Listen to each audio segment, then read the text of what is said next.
நல்ல ஒரு protein rich dosa, மொறு மொறுன்னு கார சட்னியோட.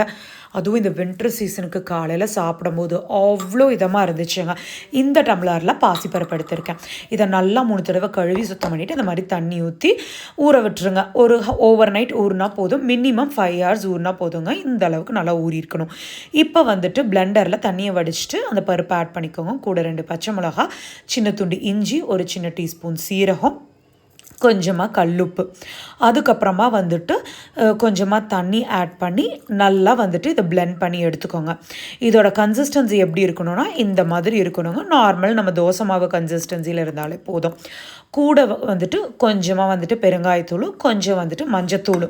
நீங்கள் இதை பிளெண்டர்லேயே கூட போட்டு கூட சேர்த்து அரைச்சிக்கலாங்க. இப்போ பாருங்களேன், நான் அந்த தோசைக்கல்லில் ஊற்றி காட்டுறேன். அவ்வளோ சூப்பராக வந்துச்சுங்க. ஊற்றுறதுக்கு எங்கேயும் அங்கே இங்கெல்லாம் ஒட்டிக்காமல் லைட்டாக வந்துட்டு எண்ணெய் தெளித்து விட்டுட்டு இந்த எடுத்து பாருங்கள். அவ்வளோ ஈஸியாக வந்தது. எடுக்கிறதுக்கு எந்த சிரமேல அவ்வளோ டேஸ்ட்டாக இருக்கும். கண்டிப்பாக ட்ரை பண்ணி பார்த்து எப்படி இருந்துச்சுன்னு கமெண்ட் பண்ணுங்கள். இந்த வீடியோ பிடிச்சிருந்துச்சுன்னா பசு வ்ளாக்ஸ்க்கு சப்ஸ்கிரைப் பண்ணிக்கோங்க. தேங்க்யூ.